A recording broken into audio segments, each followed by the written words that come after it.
Ele foi fundamental na negociação com Obama para uma reaproximação de Cuba com os Estados Unidos. Ele levou o presidente Bush para comer um assado lá no Uruguai. Ele é amigo pessoal do Papa Francisco. É uma inspiração para o presidente Lula e é uma das lideranças humanistas mais importantes do nosso tempo. Você já sabe que a gente está falando de Pepe Mujica. O escritor Fabiano Restivo escreveu esse livro, Conversas com Pepe Mujica, que acaba de ser lançado. E produziu também uma obra cinematográfica linda, sensível, inspiradora. Um documentário exclusivo do ICL que terá a sua estreia mundial no dia 31 de outubro, uma quinta-feira às 8 horas da noite. Chame seus amigos e amigas para participar também. E a gente se vê lá.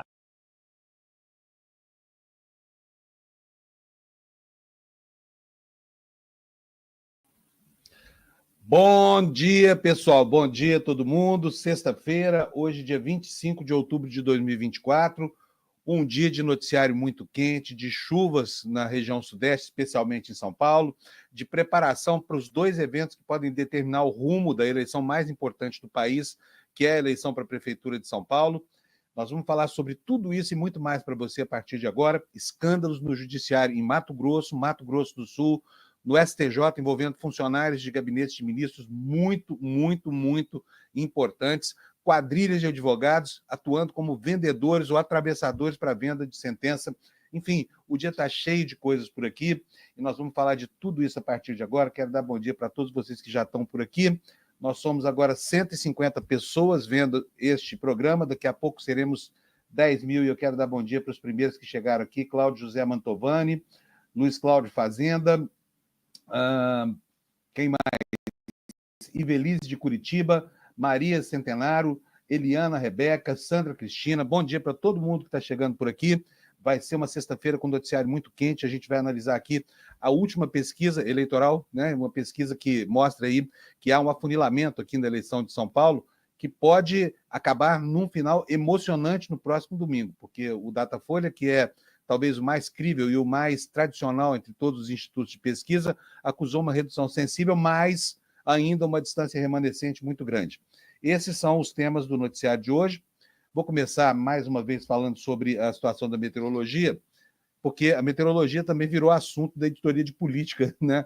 Nos jornais, nos sites, nas emissoras de televisão do Brasil, porque a percepção da vulnerabilidade e a qualidade da gestão podem acabar criando um componente eleitoral importante, ainda que faltem apenas 3 dias para a eleição do próximo domingo. Quero dar bom dia aqui para o meu companheiro Gabriel, que está me ajudando na técnica. Já vou logo adicionando aqui a página do Instituto Nacional de Meteorologia, para que vocês possam ver o que está acontecendo com o clima no Brasil.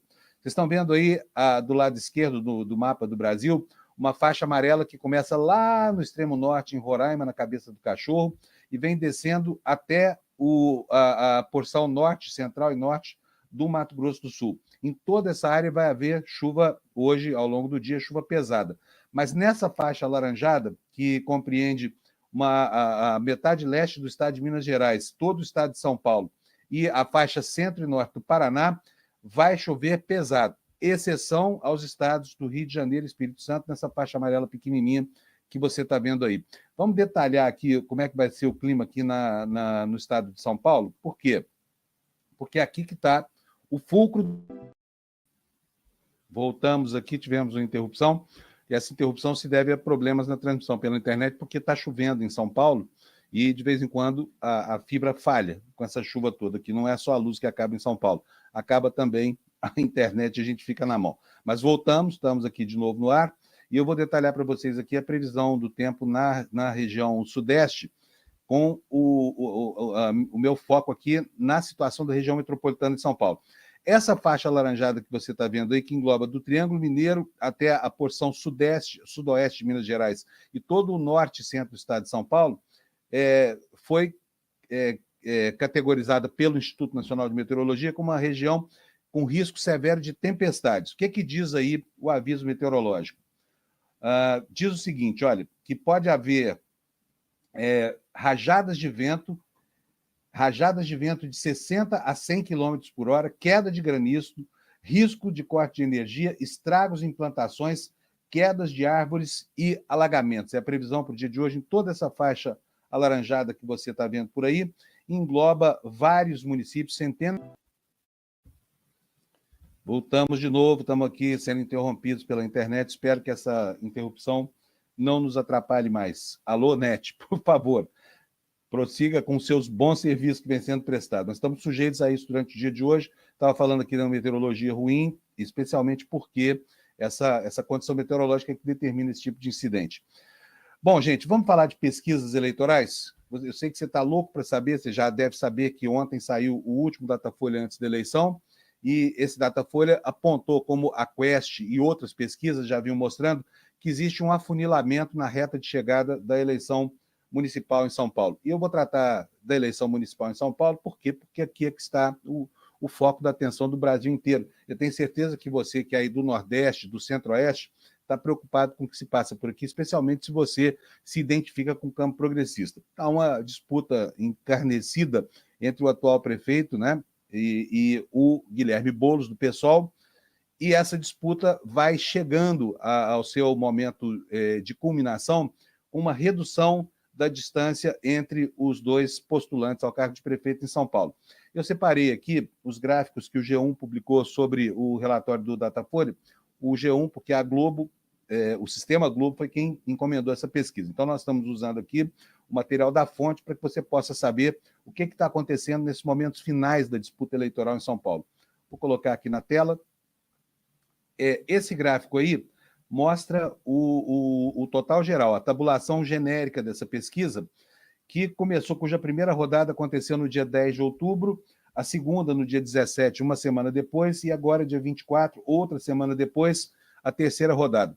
Você pode ver aí que a linha verde corresponde ao percentual de votos que teria o candidato Ricardo Nunes, segundo o Datafolha.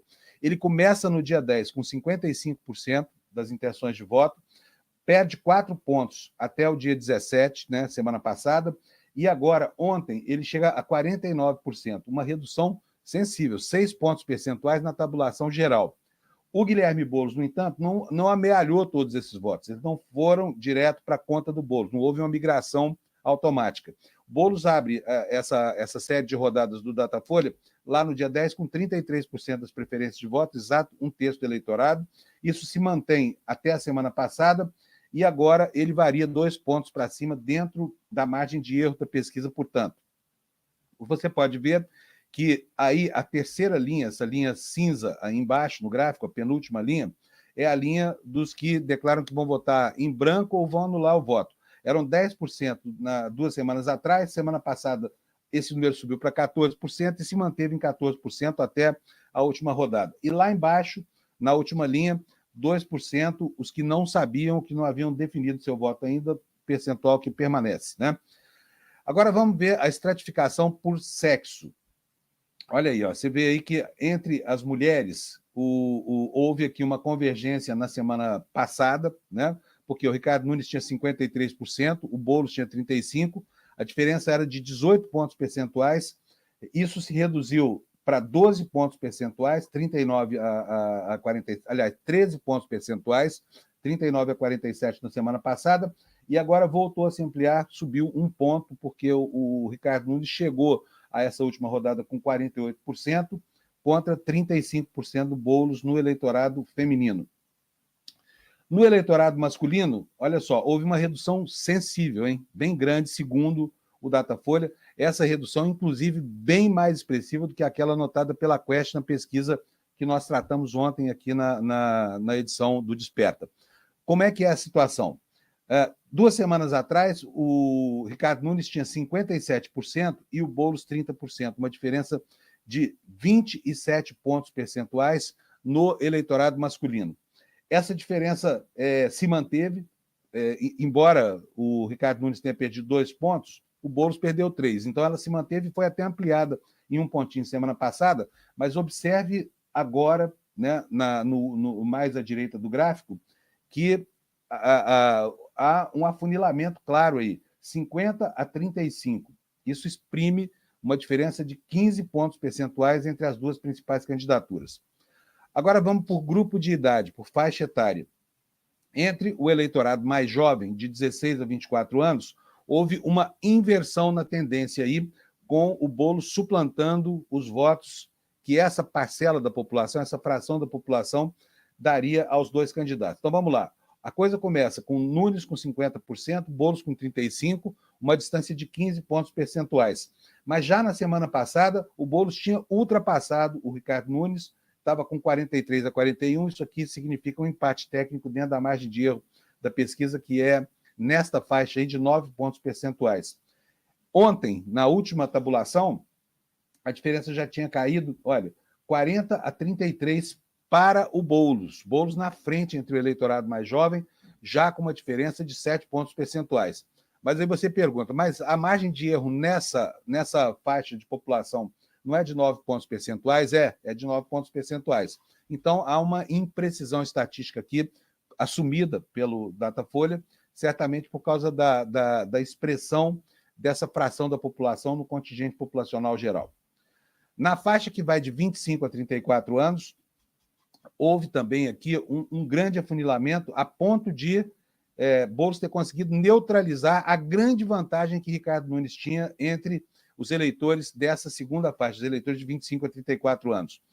O que aconteceu? Ricardo Nunes tinha 54% 2 semanas atrás, Boulos tinha 34%. A diferença era de 20 pontos percentuais. Na semana passada, essa diferença já tinha caído para 12 pontos percentuais. 47 para o Nunes, 35 para o Boulos. E ontem, na rodada de ontem, ambos tinham 39%. Ou seja, em 2 semanas, no eleitorado que está chegando à maturidade, houve uma redução de 20 pontos percentuais, uma redução muito sensível nessa parcela da população. Entre o eleitorado mais velho, 45 a 59 anos de idade, o que aconteceu? Também houve um pequeno afunilamento, mas um movimento muito mais tênue do que aquele verificado na outra faixa etária que nós acabamos de abordar. Ricardo Nunes tinha 55%, Boulos tinha 34%. A diferença entre eles era de 21 pontos percentuais no dia 10 de outubro. Depois, ela se ampliou olha, ficou 54 a 31, diferença de 23 pontos percentuais, né? E agora ela diminuiu, 51 a 34%. Boulos ganhou 3 e o Ricardo Nunes perdeu 3. Portanto, há um afunilamento de 6 pontos percentuais em uma semana. Fica aqui a pergunta, quando a gente observa esses gráficos, sobre o que vai acontecer nos próximos 3 dias. Lembrando que, a partir de hoje, não tem mais programa eleitoral gratuito, não tem mais impulsionamento na internet, porque a campanha chegou ao fim e, legalmente, os candidatos estão impedidos de fazer qualquer tipo de propaganda paga. Mas ela prossegue no ambiente da internet, e nesse ambiente nós temos uma novidade incrível que pode gerar um fenômeno de migração de votos hoje, que é esse compromisso agendado pelo Pablo Marçal, e ele chama de entrevista de emprego, né? Na verdade, uma sabatina que seria destinada aos dois candidatos, mas será realmente uma entrevista apenas com o Boulos, porque o Ricardo Nunes não quer participar. Bom, vamos tratar agora da minha faixa etária. Os eleitores de 60 anos ou mais, margem de erro aqui é de 6 pontos percentuais. Aqui também houve um movimento da semana retrasada até a semana passada, que depois se estabilizou. Vamos lá, nesta faixa etária, os velhinhos, né? Nós velhinhos, o Ricardo Nunes tinha 63%, o Boulos tinha 28%. Diferença de 35 pontos percentuais. 35 pontos percentuais, exatamente. Bom, em uma semana, da semana retrasada para a semana passada, ela se reduziu para 21 pontos percentuais, né? Houve uma queda sensível da diferença. E agora, ela voltou, essa curva aqui voltou a se abrir, o Nunes ganhou 3 pontos percentuais e o Boulos manteve o que já tinha, os 32 que tinha na semana passada. Portanto, há uma situação aqui de estabilidade dentro da margem de erro, né? Na faixa de eleitores mais velhos, a minha faixa etária.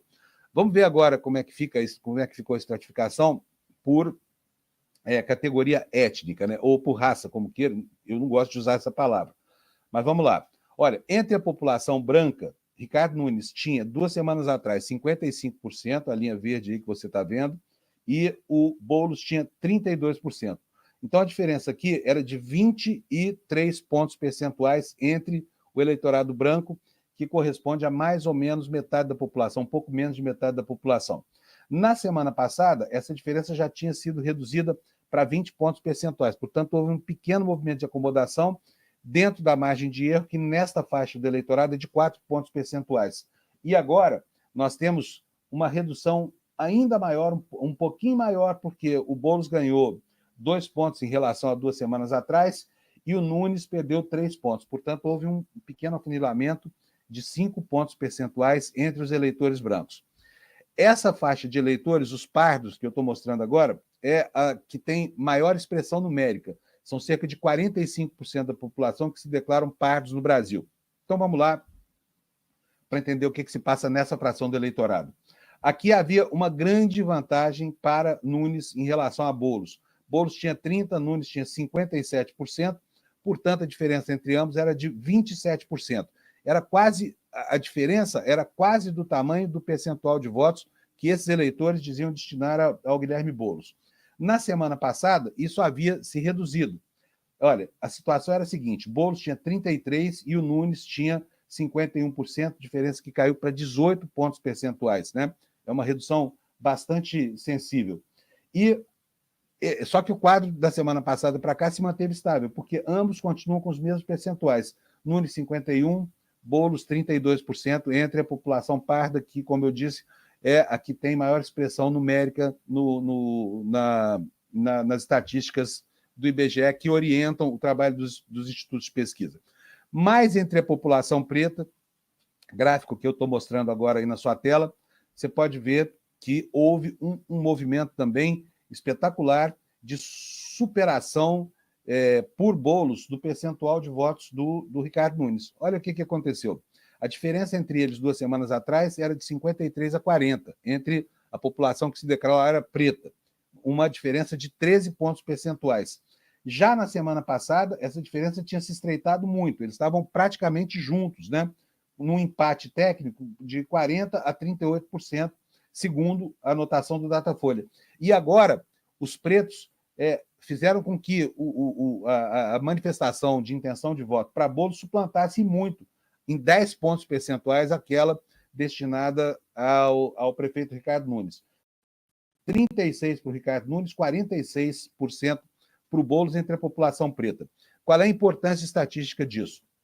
A população que se declara preta no Brasil equivale a 10,5% da população. É um contingente pequeno, mas é um contingente expressivo, e aqui ocorre um movimento também expressivo nas declarações de intenção de voto. Agora vamos ver como ficou a situação do eleitorado por faixa de renda, né? E nós estamos tratando aqui agora, nesse gráfico que está na sua janela, do eleitorado que tem a menor renda, até 2 salários mínimos. Na Quest de ontem, a estratificação é feita até 3 salários mínimos de renda. Por isso, os resultados aqui podem divergir. Então, vamos lá. Olha, o Nunes, junto a essa fração mais pobre da população, mais periférica da população, teve 56% dos votos, das intenções de voto declaradas na semana retrasada, contra 29% do Boulos. Isso aqui dá 28%, 27% de diferença, um percentual muito, muito grande. Há uma semana, a coisa já tinha mudado, 51 a 32. E agora o Nunes perdeu mais 2 pontos percentuais, foi a 48%, e o Boulos continua com 31%, não capitalizou muita coisa, inclusive perdeu 1 ponto percentual da semana passada para cá. Mas existe aqui, sim, né, existiu, pelo menos ao longo dessas 2 semanas, uma tendência ao afunilamento, que não teve a mesma expressão que teve em outras estratificações na tabulação do Datafolha. Vamos ver agora a população que ganha entre 2 e 5 salários mínimos. Aqui houve uma redução sensível da diferença também. Nunes tinha 56, Boulos tinha 33, 23 pontos percentuais de diferença 2 semanas atrás. Depois foi a 21 pontos essa diferença, com o Nunes caindo para 51, caiu 5 pontos numa semana, e o Boulos manteve os 33 que tinha. Agora, Boulos cresce 2% na pesquisa tabulada ontem. Vai a 37 e o Ricardo Nunes vai a 48. Portanto, a diferença que antes era de 23 pontos percentuais, agora é de 11 pontos percentuais. E aí, de novo, a pergunta, mas o que vai acontecer nessa faixa nos próximos 3 dias? Como é que essa população vai se orientar com relação ao voto. Será que esse movimento continua? Será que ele é forte o suficiente para impulsionar e animar a candidatura do Boulos? Agora, essa faixa que eu estou mostrando aí é a que tem maior renda, é a faixa de mais de 5 salários mínimos. Outros institutos costumam tabular isso aqui a partir de 7 ou a partir de 10 salários mínimos, então aí a gente vê diferença na metodologia, acaba vendo diferença também no resultado final. Aqui há um movimento de estabilidade, como vocês podem ver aí, porque os dois candidatos fizeram uma dancinha aí, perderam juntos, ganharam juntos e mantiveram mais ou menos os mesmos patamares.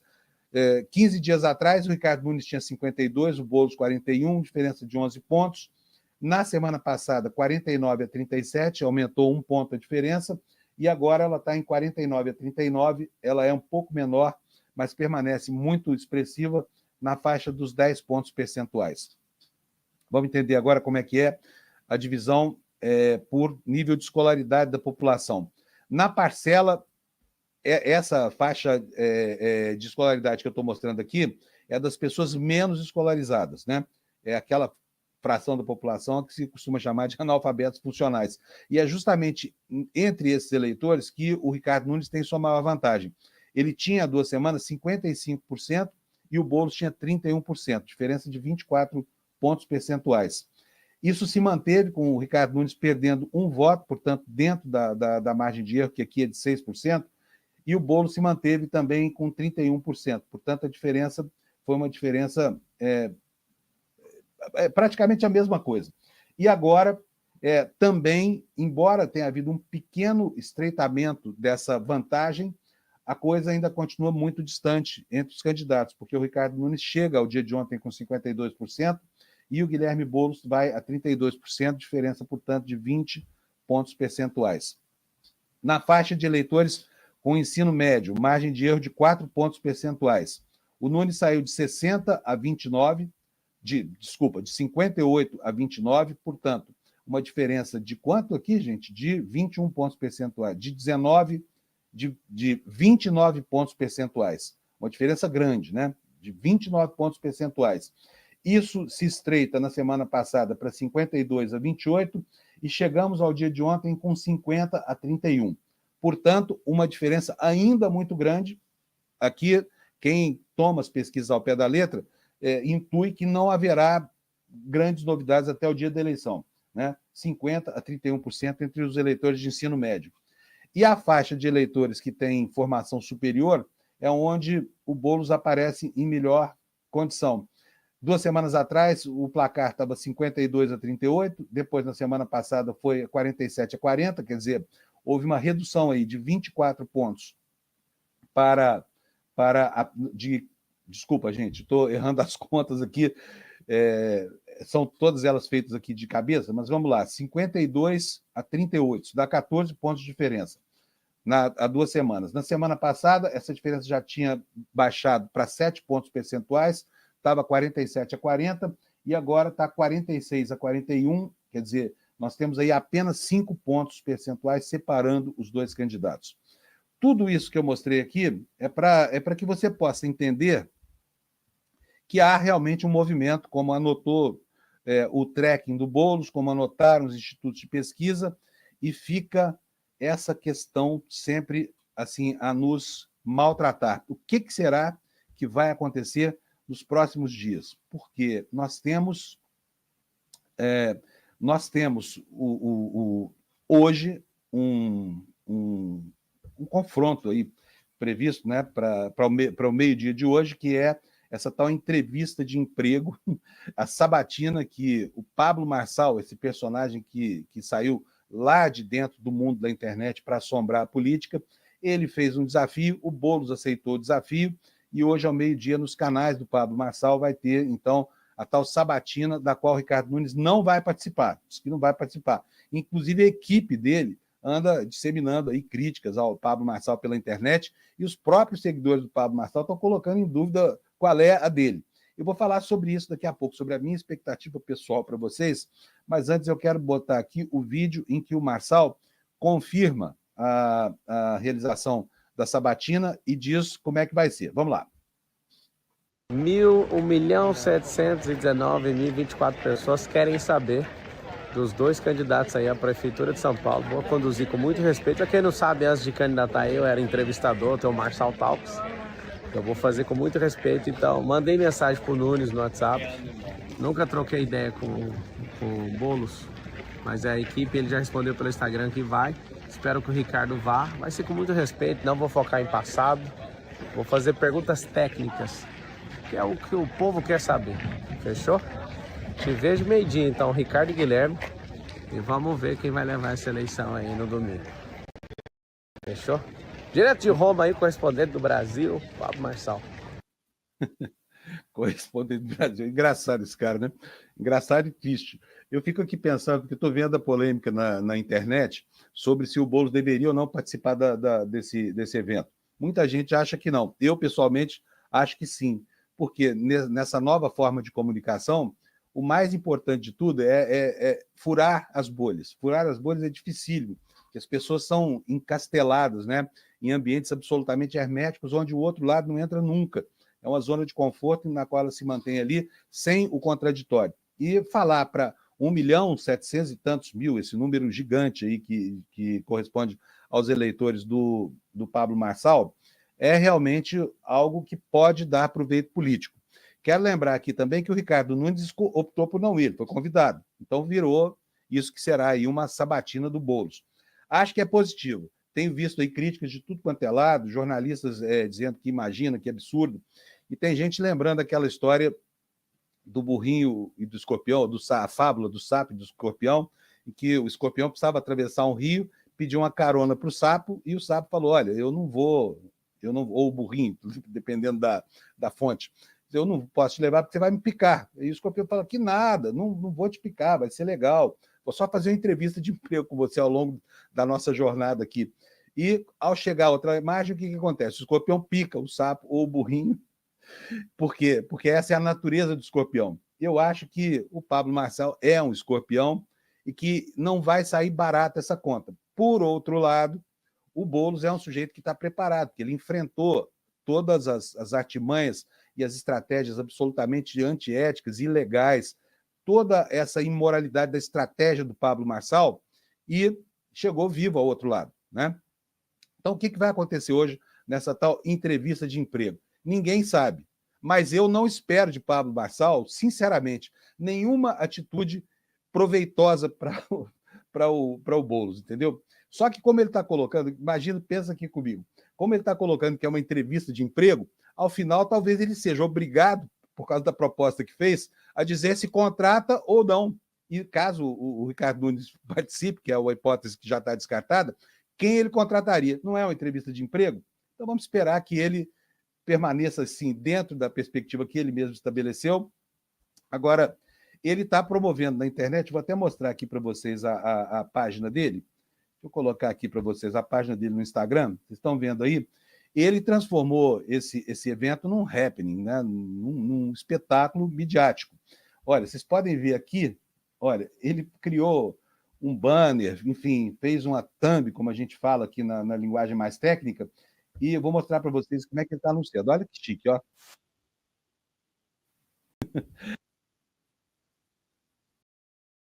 Veja só a sofisticação, tá vendo, Tom?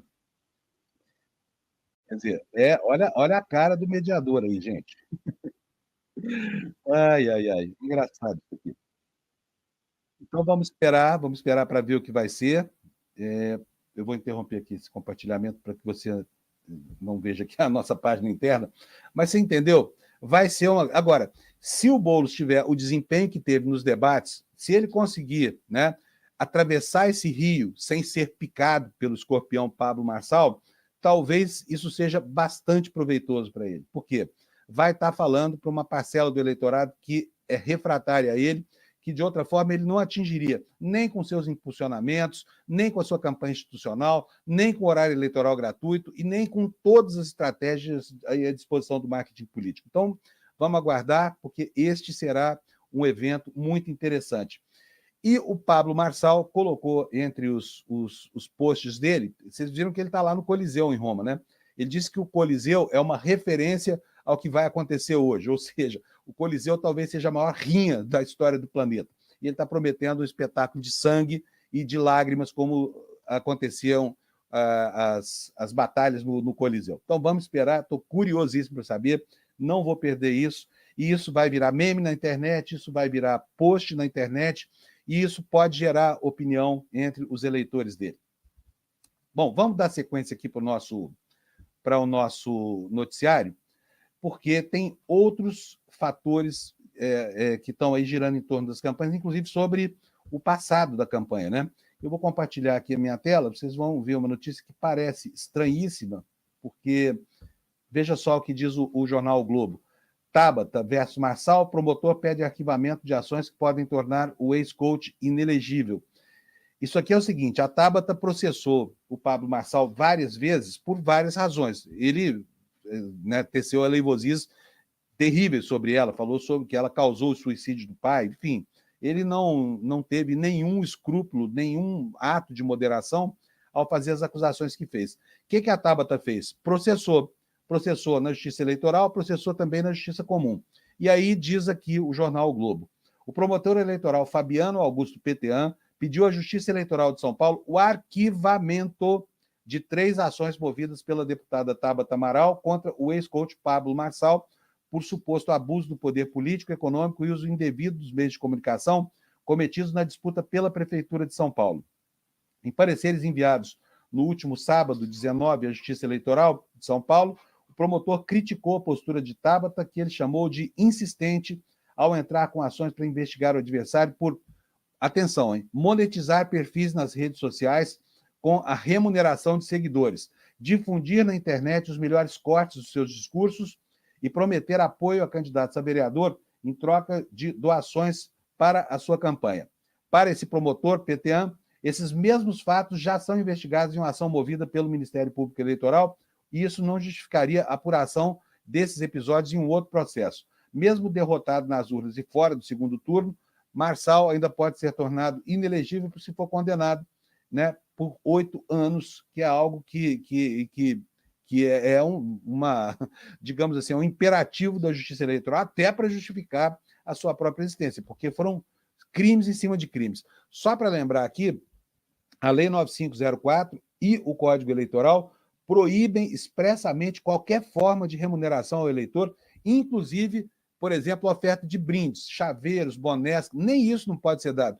Quanto mais dinheiro para que o cara reproduza a mensagem eleitoral dele. Agora, me parece que tratar desse assunto em um processo específico é bastante adequado, né? E eu não sou jurista, não sou advogado, pouco entendo de direito, mas acho que esse promotor perdeu a oportunidade de permitir que esses fatos aqui sejam esclarecidos no curso de um processo que visa exclusivamente esses fatos aqui, que são crimes eleitorais que são equivalentes, a legislação trata como compra de votos, tá bom?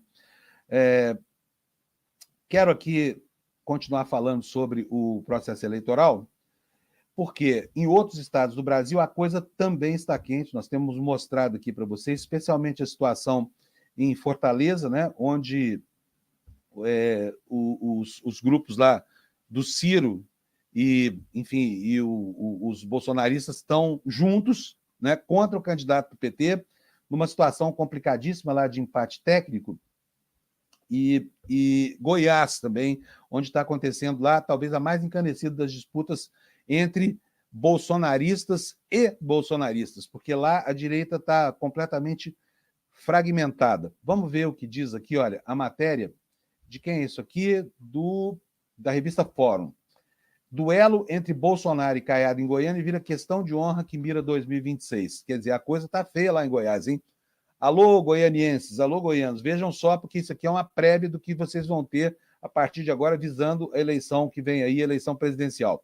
Diz aqui a revista Fórum, envolvimento direto do ex-presidente e do governador na disputa pela prefeitura da capital goiana evidencia uma briga no campo da direita contra a extrema-direita. Eu acho que é extrema-direita contra extrema-direita, gente. O Caiado se apresentou ao país em 89 como um líder de extrema-direita, organizando a UDR e tudo mais. Reduzi-lo à mera direita não faz jus à sua biografia, concorda comigo?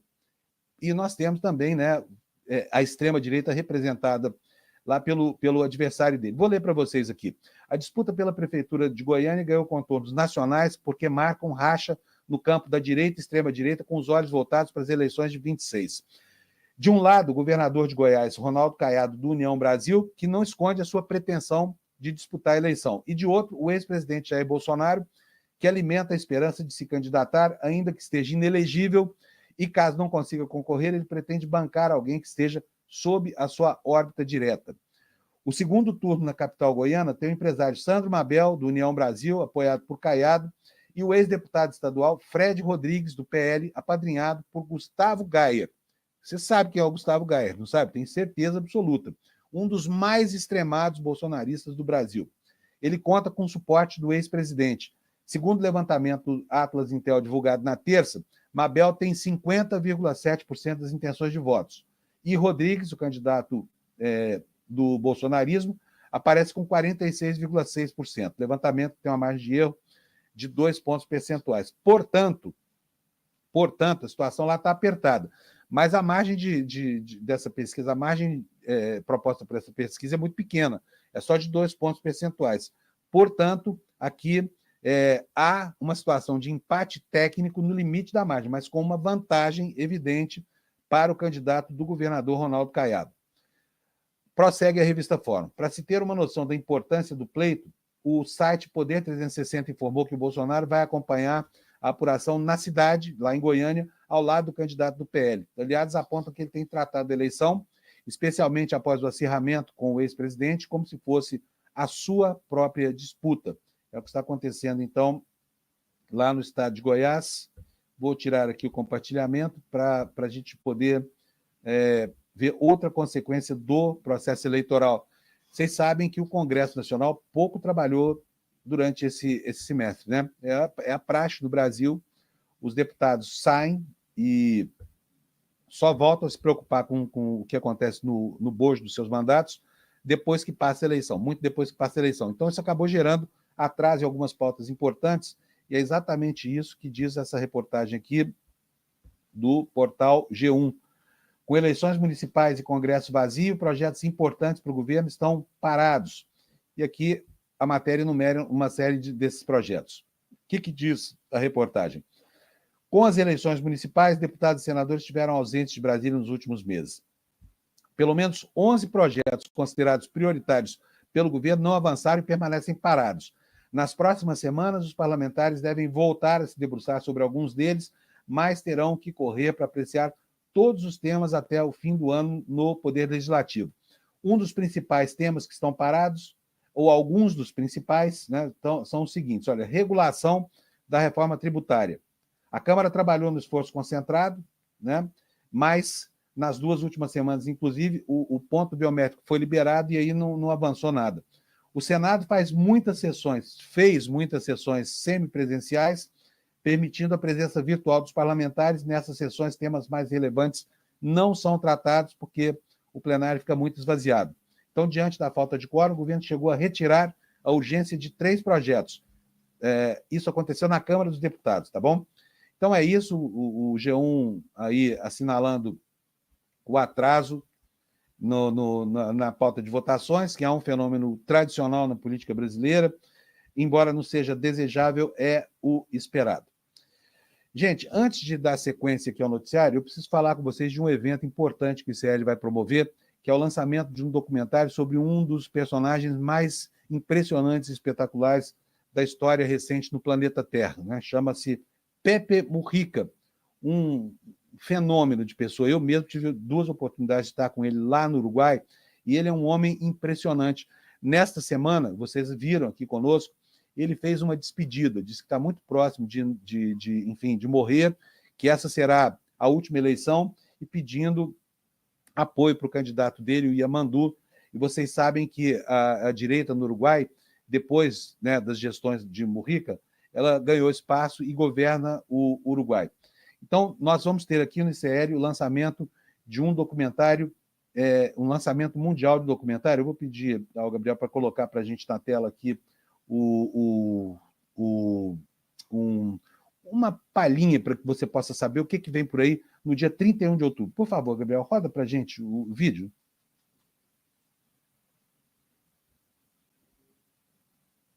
Bom, acho que nós tivemos aqui um probleminha técnico, eu vou rodar daqui a pouco essa promo do Pepe Mujica, tá?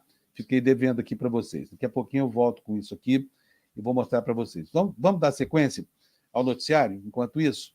Olha, gente, vocês viram que o dia de ontem, né, aliás, essa semana foi marcada por escândalos seguidos no Poder Judiciário. É inacreditável a podridão que está aparecendo aí, e não só em tribunais estaduais, como o TJ do Mato Grosso do Sul, que ontem foi alvo de uma baita operação policial, mas também no STJ, né, onde funcionários, ao menos funcionários de ministros reputados como sérios, traficavam decisões com advogados desonestos, e isso acabou aparecendo no telefone celular de um advogado do Mato Grosso que foi assassinado em 2019.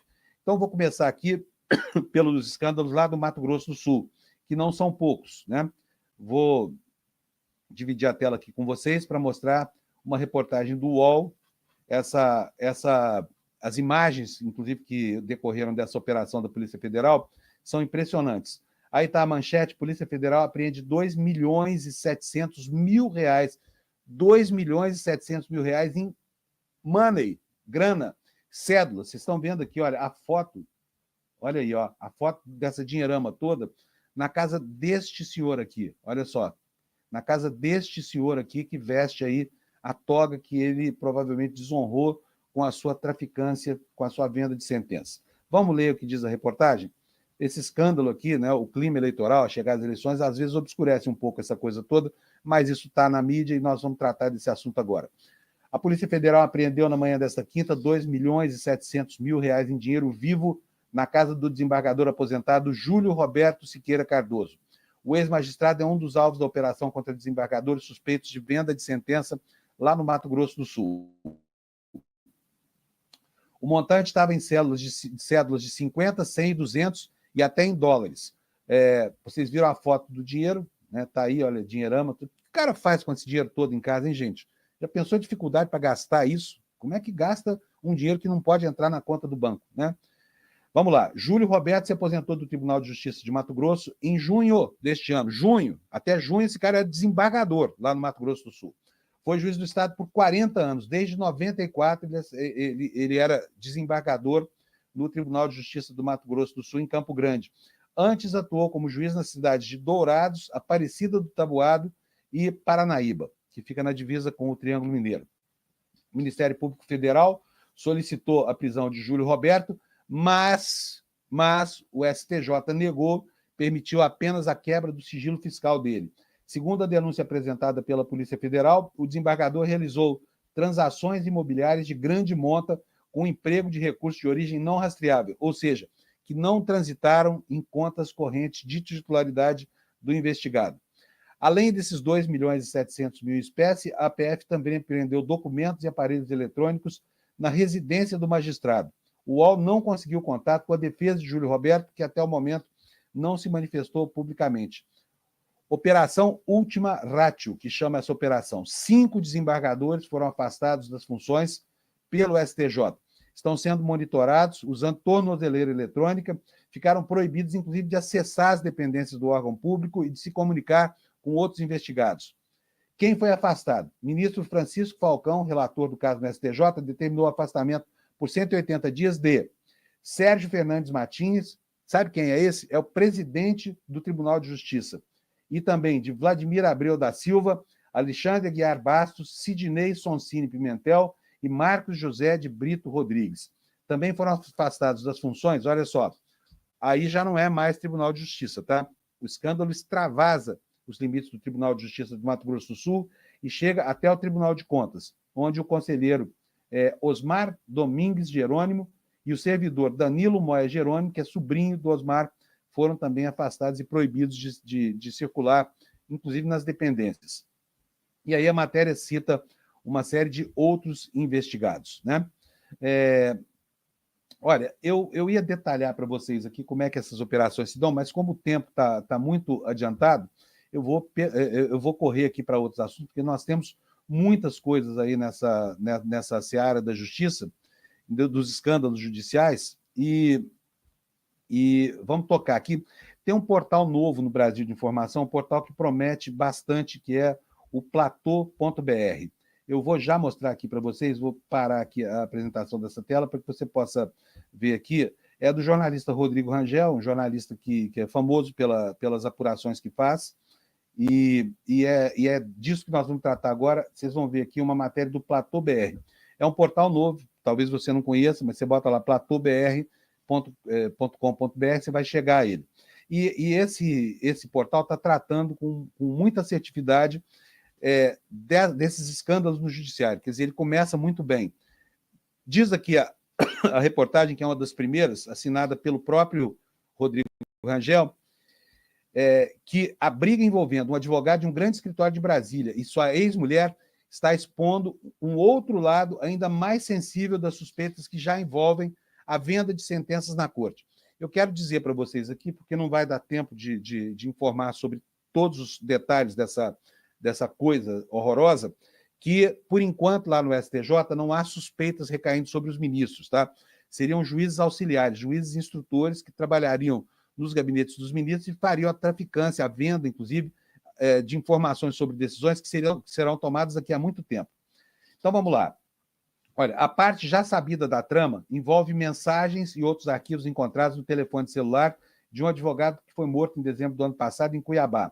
No aparelho dele havia provas de que ele fazia pagamentos poupudos a um empresário lobista de Brasília que tinha acesso a gabinetes do STJ e conseguia antecipar decisões. Quero dizer aqui para vocês o que aconteceu lá durante o Gilmar Palusa, lá em Lisboa, um barraco incrível entre um casal, um ex-casal que se desentendeu, pancadaria, porrada, tudo isso aconteceu, e agora os acusados dessa conspiração contra o sistema judiciário estão dizendo que tudo trata apenas de uma picuinha passional, que não é, porque há informações muito objetivas que foram acostadas a essas investigações em função dessa briga de casal. Vamos lá, vamos detalhar isso aqui.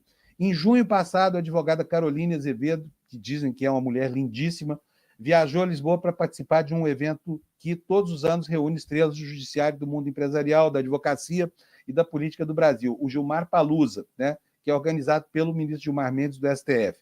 Caroline, essa advogada lindíssima, teria levado consigo na viagem um namorado novo, chamado Vitor Pellegrino Júnior, jovem recém-formado em Direito, lutador de artes marciais. Ele tinha saído, fazia pouco tempo, de um relacionamento, ela tinha saído de um relacionamento conturbado com um outro advogado, Rodrigo Otávio Alencastro. Foi procurador do governo do Distrito Federal, foi advogado privado, tinha conexões no mundo do poder e especialmente na cúpula do Poder Judiciário. Alencastro estava em Lisboa também para a conferência, quer dizer, o ex-namorado e esse casal estavam lá no mesmo evento.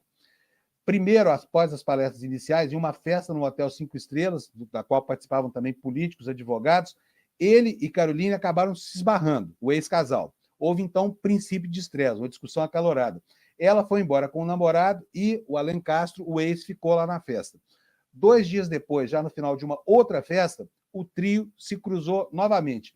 E, dessa vez, acabou em pancadaria. Houve troca de agressões verbais aqui, segundo o Platô, e o Vitor, o novo namorado da Caroline, fortinho, lutador de artes marciais, espancou o Rodrigo Alencastro, o ex. E na confusão, o ex ficou também sem a carteira e teve um relógio Rolex quebrado, né? Na volta ao Brasil, o Alencastro, que tomou as porradas, procurou a Polícia Civil do Distrito Federal, registrou agressão física, prestou um depoimento e, enfim, aí a confusão ficou estabelecida, né? Ele disse que a Caroline, sua ex, vende influência em gabinetes do STJ e citou alguns casos específicos e gabinetes específicos. Poderia ser apenas mais uma intriga decorrente de uma briga conjugal, mas a história profissional e pessoal dos personagens centrais, Caroline e Rodrigo, acabaram fazendo a trama subir de patamar. Procura lá o restante dessa matéria no site, no Platô BR. Há 2 reportagens bem interessantes para você tomar conhecimento dos detalhes disso e das mensagens que eles trocaram e tudo mais que surgiu em decorrência dessa situação. Bom, enquanto a gente vê aí o Poder Judiciário se desmanchando em denúncias, o país padece pela falta da aplicação da falta de um sistema de justiça que possa devolver ao cidadão a tranquilidade de viver em metrópoles, por exemplo, como o Rio de Janeiro. Ontem, o que aconteceu na Avenida Brasil foi uma cena típica da faixa de Gaza. Vou até colocar aqui para vocês já no vídeo aqui a manchete do Jornal o Globo. Vocês devem ter visto no noticiário de ontem cenas horríveis, assim, durante quilômetros lá na Avenida Brasil, as pessoas tiveram que parar os carros, ficar deitadas debaixo dele para evitar serem atingidas por tiros que vinham, não se sabia de onde, num lugar chamado Complexo de Israel. E aí aconteceu isso que a manchete enumera. 3 pessoas morreram, 3 ficaram feridas lá na Avenida Brasil, nessa operação no Complexo de Israel. O que diz a reportagem? Olha, gente, olha a fotografia aqui. Imagina se isso é jeito de viver numa metrópole supostamente civilizada de um país democrático e rico como o Brasil, né? Vamos ver o que aconteceu lá, porque se você não está informado, é bom que você saiba disso aqui. Olha, no caos instalado no Rio durante um intenso tiroteio na manhã desta quinta-feira, no Complexo de Israel, na Zona Norte, 3 morreram, outros 3 ficaram feridos. O confronto entre criminosos e policiais interditou a principal via expressa da cidade, a Avenida Brasil, paralisou o serviço do transporte público, como BRTs e trens, e afetou a rotina de milhares de cariocas, muitos deles a caminho do trabalho. No meio desse fogo cruzado, os motoristas e passageiros viveram momentos de pânico, e alguns se jogaram no chão, como a gente viu, perto da mureta da Avenida Brasil, para tentar se proteger dos disparos. Em meio ao drama na Avenida Brasil, um dos mortos foi o passageiro Renato Oliveira. Não tinha nada a ver com a encrenca. 48 anos. Estava cochilando no ônibus da linha 493 da empresa Tingá quando foi atingido na cabeça.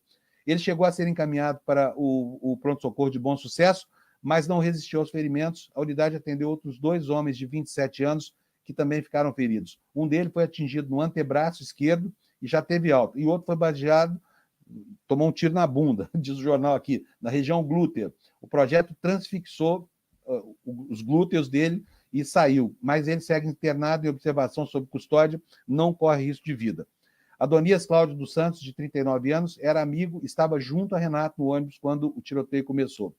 Aí uma declaração aqui desse passageiro, diz, foi tudo muito rápido, os passageiros começaram a se jogar no chão, só consegui olhar para trás e vi o Renato com sangue já saindo da cabeça. O primeiro atendimento a Renato foi gravado por quem estava no local, compartilhado nas redes sociais, e nas imagens é possível ver PMs e passageiros do ônibus carregando o homem em direção a uma... Não vou reproduzir essa imagem aqui, porque a imagem tem direitos autorais, é do Jornal o Globo, você deve ter visto isso acontecer na televisão, né? Então, cenas lamentáveis de guerra, cenas lamentáveis de tiroteio, dessa inquietação, porque a população do Rio de Janeiro é obrigada a essa provação a caminho do trabalho, né? Então, está aí. É muito triste a gente ver que isso não acaba.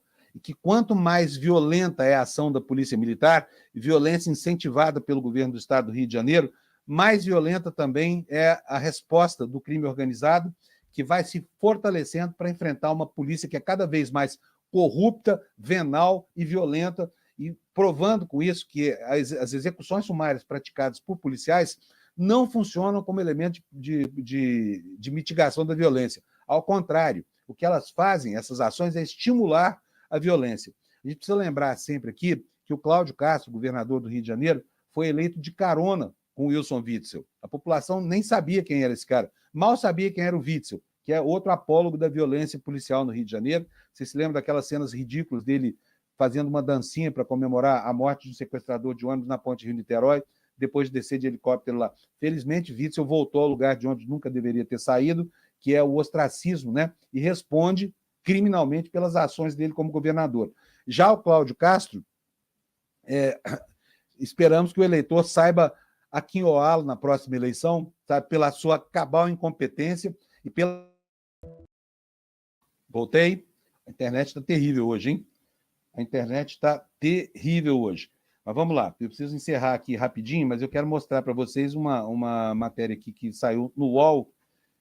Não vai dar tempo de ler tudo para vocês, mas depois vocês vão lá, a matéria está logo na capa do UOL. Ex-mulher de Lira leva denúncia contra ele à Comissão Interamericana.